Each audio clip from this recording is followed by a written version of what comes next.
रात के 9 बज रहे थे। राजगढ़ गांव में हर तरफ रोशनी थी, शहनाई की आवाज थी और हवा में हल्दी और गुलाब की खुशबू थी। आज नेहा की शादी थी। नेहा, जो इस गांव की सबसे शांत, सबसे सीधी लड़की थी। उसके पिता रामदीन ने अपनी पूरी जिंदगी की कमाई इस एक दिन के लिए लगा दी थी। घर के बाहर बड़ा सा मंडप था, रंग बिरंगी लड़ियां थीं और बारात की गाड़ियां दूर से आती दिख रही थी। नेहा अपने कमरे में बैठी थी। उसकी सहेली सलोनी उसके पास बैठकर उसकी मेहंदी लगा रही थी। सलोनी, एक बात बताऊं, पिछले 3 रातों से मुझे एक ही सपना आ रहा है। एक बुढ़िया मेरे सामने खड़ी होती है और कहती है, यह घर तेरे लिए नहीं है, यह खून मांगता है। सलोनी ने हंसते हुए कहा, अरे शादी से पहले सबको ऐसे डरावने सपने आते हैं, तू ज्यादा मत सोच। नेहा ने कुछ नहीं कहा। उसकी नजर अपनी हथेली पर टिकी थी, जहां मेहंदी के गहरे लाल रंग के बीच एक जगह रंग कुछ अलग था, गहरा, बहुत गहरा, लगभग काला। बारात आ गई थी, ढोल बज रहा था। दूल्हा विक्रम घोड़े पर बैठा था, देखने में अच्छा, घर में पैसा, बड़े शहर में नौकरी। रामदीन को लगा था कि बेटी की जिंदगी संवर जाएगी। उन्होंने खुद इस रिश्ते के लिए दौड़ भाग की थी। लेकिन गांव की एक बुजुर्ग औरत, सुमित्रा काकी, जो शादी में आई थी, उसने विक्रम को देखते ही अपना मुंह फेर लिया था। जिसने देखा उसने सोचा शायद कोई पुरानी दुश्मनी है। लेकिन सुमित्रा काकी जानती थी, वो जानती थी कि विक्रम का घर कोई साधारण घर नहीं है। रात को जब सब मेहमान जा चुके थे और घर में सन्नाटा छा गया था, नेहा अपने कमरे में बैठी थी। नेहा ने अपनी हथेली देखी और उसकी सांस रुक गई।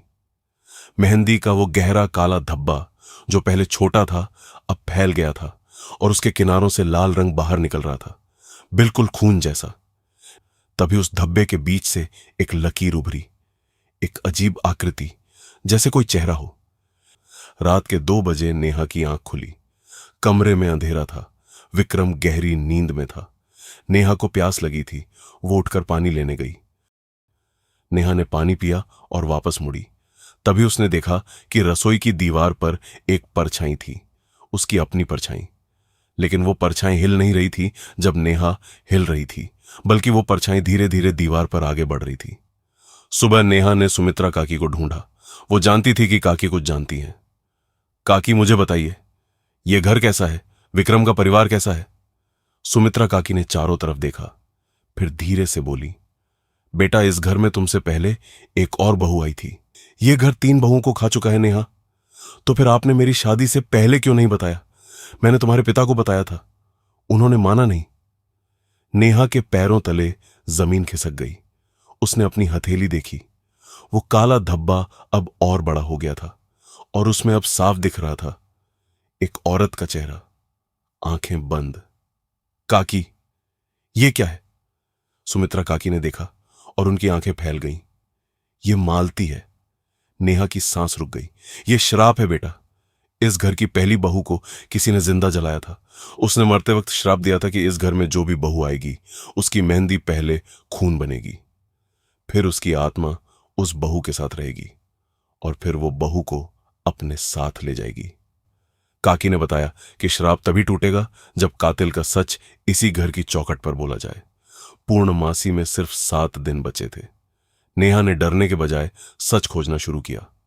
छठे दिन उसे एक पुरानी अलमारी के पीछे मालती की डायरी मिल गई।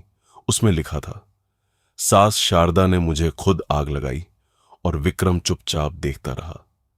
पूर्णमासी की रात नेहा ने घर की चौखट पर खड़े होकर गांव वालों और विक्रम के परिवार के सामने वो डायरी जोर जोर से पढ़ी।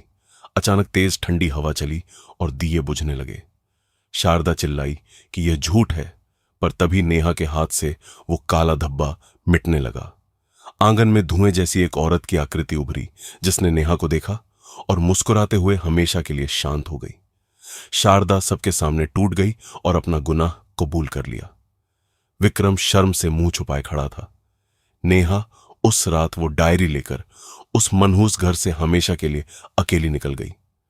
उसके हाथ की मेहंदी अब साफ और सुर्ख लाल थी। आज भी राजगढ़ में कहते हैं कि उस घर की चौखट पर रात को कभी कभी मेहंदी के लाल निशान उभर आते हैं। क्या आप उस चौखट के पास जाना चाहेंगे?